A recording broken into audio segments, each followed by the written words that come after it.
Fakultas Ilmu Kesehatan Universitas Singapura Bangsa Karawang.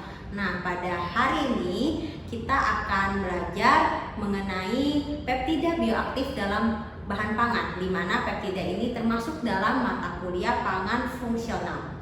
Mari kita pelajari terkait peptida bioaktif dalam bahan pangan, karena ini akan bermanfaat nantinya buat teman-teman di bidang industri. Untuk outline yang akan kita pelajari bersama yaitu terdiri dari pendahuluan. Yang di sini pendahuluan ini kita akan membahas apa sih pengertian dari peptida bioaktif, lalu overview terkait peptida bioaktif itu sendiri. Lalu yang kedua terkait aktivitas peptida bioaktif dalam tubuh manusia yang nantinya akan bermanfaat positif bagi kesehatan kita. Lalu yang terakhir produksi peptida bioaktif, di mana produksi peptida bioaktif yang dilakukan di industri bisa terbagi menjadi 3 bagian, yaitu melalui metode fermentasi, hidrolisis enzimatis, ataupun dengan metode kimiawi dan fisik. Oke teman-teman, kita akan menggambarkan ya bagaimana sih peptida bioaktif itu. Nah, peptida bioaktif itu sendiri merupakan molekul-molekul pendek yang terbentuk dari rantai asam amino dan memiliki efek fisiologis yang menguntungkan bagi kesehatan manusia. Nah, peptida ini terdiri dari 2 hingga 20 asam amino dengan berat molekul di bawah 6.000 dalton. Aktivitas bioaktif ini ditentukan dari panjang rantai, komposisi, dan urutan asam aminonya. Jadi pada parent proteinnya, peptida bioaktif tersebut sebenarnya belum berfungsi ya bagi kesehatan. Namun ketika telah dikonsumsi, enzim berproses lalu dicacah-cacah protein tersebut, maka terbentuklah peptida bioaktif. Yang pastinya enzim yang memotong protein ini enzim yang bersifat spesifik, sehingga peptida bioaktif yang dihasilkan nantinya ini akan berperan penting bagi tubuh. Salah satu contohnya sebagai antihipertensi, antioksidan, anti kolesterol, anti diabetes, anti kanker, dan lainnya. Nah, peptida ini berasal dari protein ya, pastinya protein, baik itu protein yang dia jenis tersier maupun kuartener yang dipecah melalui proses hidrolisis baik secara enzimatis maupun fermentasi. Dan penelitian mengenai peptida bioaktif ini tidak hanya menarik bagi ilmuwan biokimia, tetapi juga industri pangan dan farmasi karena aplikasinya yang luas, baik sebagai suplemen maupun sebagai pangan fungsional sebagai agen terapeutik alami. Nah, kita masuk di tahap aktivitas peptida bioaktif. Di sini kita akan membahas peptida bioaktif ini ngapain saja sih di dalam tubuh kita. Nah, berdasarkan penelitian-penelitian yang telah dilakukan oleh para ilmuwan dan para peneliti, beberapa penelitian ini menunjukkan bahwa si fragmen protein yang berbentuk peptida ini berfungsi sebagai pangan fungsional. Nah, pangan fungsional itu sendiri teman-teman sudah mengetahuinya kan di pertemuan pertama, di mana pangan tersebut bermanfaat buat kesehatan ketika kita mengkonsumsi, terutama real food, salah satu contohnya. Nah, fungsi fungsional peptida ini meliputi aktivitas antihipertensi, antioksidan, antimikroba, antitrombotik, anti-adipogenik yang itu artinya anti obesitas, ada juga anti kanker. Terus aktivitas opioid, penurunan kolesterol, modulasi sistem imun, serta pengendalian diabetes. Nah, karena memiliki bobot molekul yang relatif rendah, maka penyerapan atau absorpsivitas si peptida bioaktif ini serta bioavailabilitasnya itu tinggi. Nah, peptida bioaktif ini telah terbukti berpotensi sebagai alternatif alami sebagai pelengkap obat sintetis. Dan berbagai penelitian juga banyak yang menunjukkan terkait efek hipoglikemik pada peptida bioaktif ini, dari salah satunya dari protein biji rami, ikan gobi, serta protein kuning telur. Oke teman-teman, kita selanjutnya masuk di sumber peptida bioaktif. Ada 2 kelompok utama, yaitu kelompok bahan pangan hewani maupun kelompok bahan pangan nabati. Dan ini tuh paling umum yang digunakan seperti itu. Sumber hewani ini termasuk produk seafood, susu, telur, daging dan serangga.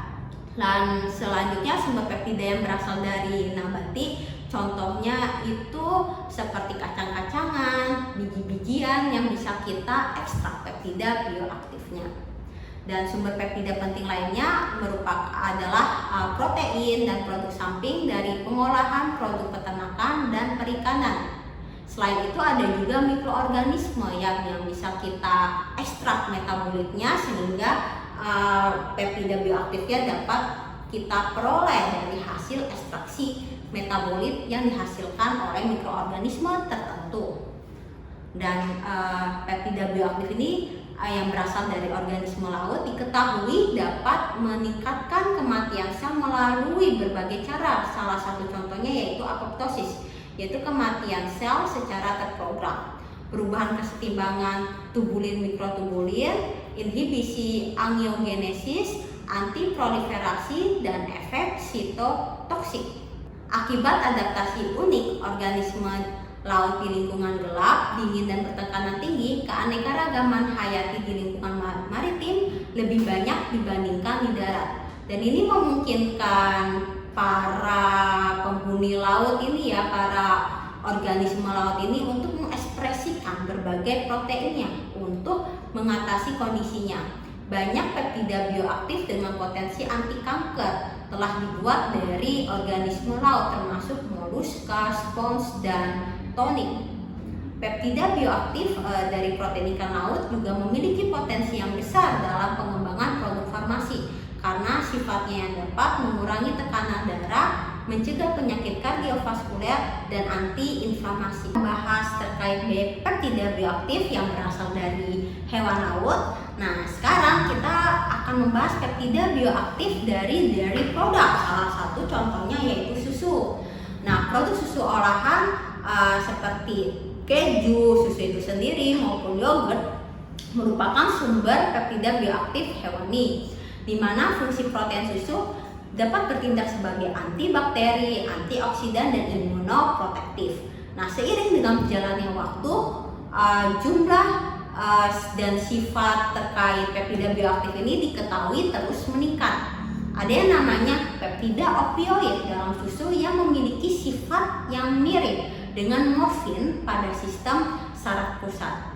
Lalu ada juga yang namanya inhibisi atau inhibitor angiotensin conversion enzyme atau SCE, pengikatan mineral, anti-karsinogenik, antitrombotik, serta sitotoksisitas yang merupakan aktivitas lain yang telah ditelusuri oleh para peneliti maupun para ilmuwan.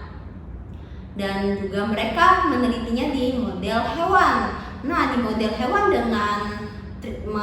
dengan diberi perlakuan hipertensi pada hewan tersebut, nah peptida yang berasal dari fermentasi susu L. helveticus ini dapat menghambat enzim ACE.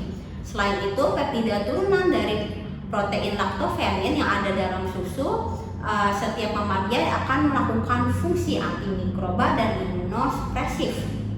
Dan pada saat ini, hewan inang seperti unta, kuda betina, kambing, domba, dan kerbau digunakan untuk mengekstraksi peptida dan protein dari susunya. Oke, yang tadi kita membahas terkait dari produk dan turunannya, kita sekarang membahas terkait bagaimana peptida bioaktif dari telur. Nah, protein dan peptida yang diekstrak dari telur juga memiliki sifat inhibisi ACE, angiotensin conversion enzyme. Selain itu, ketahanan peptida ini di saluran cerna juga menjanjikan penggunaan oral peptide. Ada juga nama enzim yang terdapat pada telur yang bernama lisozim, di mana lisozim ini merupakan sumber peptida aktif biologis yang melakukan berbagai fungsi sebagai antimikroba, anti kanker, imunomodulator, dan antihipertensi yang merupakan 5,3% dari berat protein putih telur si lisozim ini. Selanjutnya kita akan membahas terkait peptida bioaktif pada daging merah, di mana peptida bioaktif pada daging merah ini terbukti memiliki sifat antioksidan, antimikroba, dan antihipertensi. Nah, salah satu penggunaan umum peptida bioaktif dari daging merah kemampuan yang dalam menghambat enzim angiotensin, sama ya seperti peptida bioaktif dari telur maupun susu. Nah, peptida dari tumbuhan juga memiliki berbagai aktivitas penting bagi kesehatan seperti antidiabetes, imunomodulator, antimikroba, hipokolesterolemik, opioid, antihipertensi, dan antioksidan. Lalu ada juga sumber peptida bioaktif dari bakteri asam laktat. Contohnya Lactobacillus dan Bifidobacterium, di mana kedua mikroorganisme ini mampu menghasilkan peptida sebagai bakteriosin. Dan bakteriosin itu dia memiliki kemampuan untuk menghambat pertumbuhan bakteri patogen di dalam saluran pencernaan. Dan dia ini juga dapat membantu menjaga keseimbangan mikroflora usus dan mencegah infeksi. Selanjutnya ada juga peptida jamur. Peptida jamur yang bernama reishi dan shiitake ini memiliki sifat imunomodulasi yang kuat. Nah, karenanya ini dapat membantu meningkatkan respon imun tubuh dan mencegah perkembangan penyakit kronis seperti kanker dan diabetes. Lalu ada juga peptida dari kedelai ya, yang berasal dari tumbuhan ini. Kedelai lokal terutama dia memiliki aktivitas antioksidan yang tinggi yang dapat bermanfaat untuk melawan radikal bebas dan memperlambat proses penuaan. Nah, seperti itu teman-teman terkait sumber peptida bioaktif. Sekarang kita membahas terkait bagaimana sih peptida bioaktif ini diproduksi, terutama di industri pangan maupun farmasi. Nah, ada beberapa cara yang digunakan untuk memproduksi peptida bioaktif ini. Ada fermentasi, hidrolisis enzim, dan gastrointestinal digestion. Artinya itu sebagai cara in vitro maupun in vivo atau metode secara fisik kimiawi. Tapi proses produksi peptida bioaktif yang umum digunakan yaitu melalui hidrolisis enzimatik. Karena metode ini dianggap efisien karena menggunakan enzim proteolitik yang dapat memecah protein secara spesifik menjadi peptida-peptida pendek dengan aktivitas biologi yang spesifik pula. Oke, setelah kita mengetahui ya 3 produksi peptida bioaktif ini, kita akan membahas satu-satu terkait produksi peptida bioaktif. Yang pertama, fermentasi. Kalau kita mendengar kata fermentasi, yang ada di benak kita pasti fermentasi ini melibatkan mikroorganisme. Yang pastinya mikroorganisme bakteri asam laktat yang salah satunya terdapat di dalam susu fermentasi. Di antaranya ada Lactobacillus helveticus, Lactobacillus delbrueckii bulgaricus, ada juga Lactococcus lactis, ada juga Lactococcus lactis spp cremoris, serta Streptococcus salivarius thermophilus. Nah, peptida-peptida yang dihasilkan umumnya memiliki aktivitas biologis seperti antioksidan dan antihipertensi. Nah, yang tadi terkait fermentasi. Sekarang kita akan mempelajari terkait hidrolisis enzimatik, di mana metode ini digunakan untuk meningkatkan sifat-sifat fungsional dan biologis peptida sekaligus menambah nilai bagi produk samping atau byproducts yang memiliki nilai komersil yang rendah. Enzim protease nantinya akan mengkatalisis reaksi hidrolisis ikatan peptida pada protein atau ikatan ester dan amida. Nah, semua protease atau enzim proteolitik ini memiliki tingkat spesifisitas tertentu terhadap substratnya. Pada umumnya didasarkan pada sekuen asam amino di sekeliling ikatan yang dipotong. Pastinya ya ini akan berpengaruh pada nilai pH, spesifitas dan kondisi hidrolisis, pH, suhu, dan waktu akan mempengaruhi ukuran dan sekuen asam amino di dalam rantai-rantai peptida. Juga asam amino bebas yang nanti akan berpengaruh terhadap hasil aktivitas biologis pada hidrolisat. Yang ketiga, kita akan membahas produksi peptida bioaktif secara kimiawi yang lingkupnya itu purifikasi dan identifikasi atau karakterisasi. Nah, beberapa metode yang telah dilaporkan digunakan dalam memproduksi peptida bioaktif ini ada teknik kromatografi, HPLC dan UHPLC, ada juga reverse phase HPLC, Ada juga menggunakan hydrophilic interaction liquid chromatography atau SILIC, digunakan untuk pemisahan substansi hidrofilik. Ada juga gel electrophoresis dan ultrafiltration, digunakan sebagai teknik pendukung untuk analisis komposisi struktur dan kimia dari peptida bioaktif yang dihasilkan. Kita bahas pertama terkait proses identifikasi atau karakterisasi. Apa saja sih instrumen yang digunakan? Ya, ada mass spectrophotometry, dilaporkan telah meningkatkan proses identifikasi profil protein dan produk hidrolisis. Yang kedua ada electrospray ionization dan matrix assisted laser desorption atau ionization Maldiv. Juga sering digabungkan dengan mass spectrophotometry dalam identifikasi dan karakteristik peptida bioaktif. Serta yang ketiga ada liquid chromatography mass spectrometry yang telah umum digunakan dalam identifikasi sekuen peptida. Nah, seperti itu ya teman-teman, pembelajaran kita terkait peptida bioaktif dalam bahan pangan.